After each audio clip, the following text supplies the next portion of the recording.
एक महापुरुष जिसको इतना जुल्म सहना पड़ा हो, जिसका बचपन अन्याय, उपेक्षा और उत्पीड़न से बीता हो, जिसने अपनी मां को अपमानित होते देखा हो, मुझे बताइए ऐसे व्यक्ति को मौका मिल जाए तो हिसाब चुकता करेगा कि नहीं करेगा?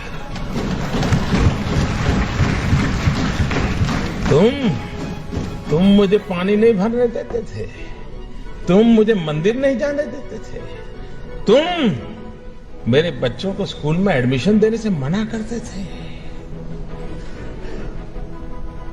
मनुष्य का जो लेवल है ना, वहां ये बहुत स्वाभाविक है, लेकिन जो मानव से कुछ ऊपर है वो बाबा साहब आंबेडकर थे कि जब उनके हाथ में कलम थी, कोई भी निर्णय करने की ताकत थी।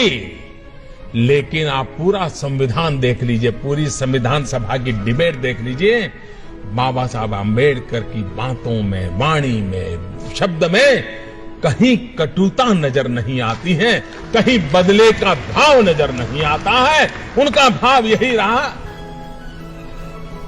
और वो भाव क्या था? मैं अपने शब्दों में कह सकता हूं कि कभी कभार खाना खाते समय दांतों के बीच हमारी जीभ कट जाती है, लेकिन हम दांत तोड़ नहीं देते हैं। क्यों? क्योंकि हमें पता है दांत भी मेरे हैं, जीभ भी मेरी है। बाबा साहब आंबेडकर के लिए सवर्ण भी उनके थे और हमारे दलित, पीड़ित, शोषित भी दोनों ही उनके लिए बराबर थे। और इसलिए बदले का नामो निशान नहीं था, कटुता का नामो निशान नहीं था। बदले के भाव को जन्म न देने का और समाज को साथ लेके चलने की प्रेरणा देने वाला प्रयास बाबा साहब आंबेडकर की हर बात में झलकता है। और ये देश 125 करोड़ का देश बाबा साहब आंबेडकर का हमेशा हमेशा ऋणी रहेगा, जिसने देश की एकता के लिए अपने जुल्मों को दबा दिया, गाड़ दिया, भविष्य भारत का देखा और बदले की भावना के बिना समाज को एक करने की दिशा में प्रयास किया। क्या हम सब, हमारे राजनीतिक कारण कुछ भी होंगे, पराजय को झेलना बड़ा मुश्किल होता है, लेकिन उसके बावजूद भी जय और पराजय से भी समाज का जय बहुत बड़ा होता है, राष्ट्र का जय बहुत बड़ा बता होता है। और इसलिए उसके लिए समर्पित होना ये हम सबका दायित्व बनता है।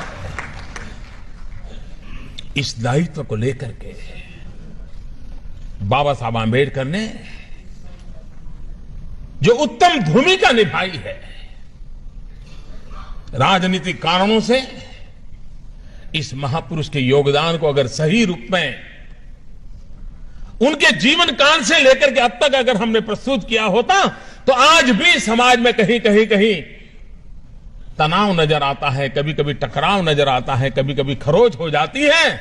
मैं दावे से कहता हूं, अगर बाबा साहब आंबेडकर को हमने भूला न दिया होता तो ये हाल न हुआ होता। दोस्तों, अगर बाबा साहब आंबेडकर को फिर से एक बार हम उसी भाव के साथ, श्रद्धा के साथ जन सामान्य तक पहुंचाने का प्रयास करेंगे तो ये जो कमियां है वो कमियां भी दूर हो जाएगी।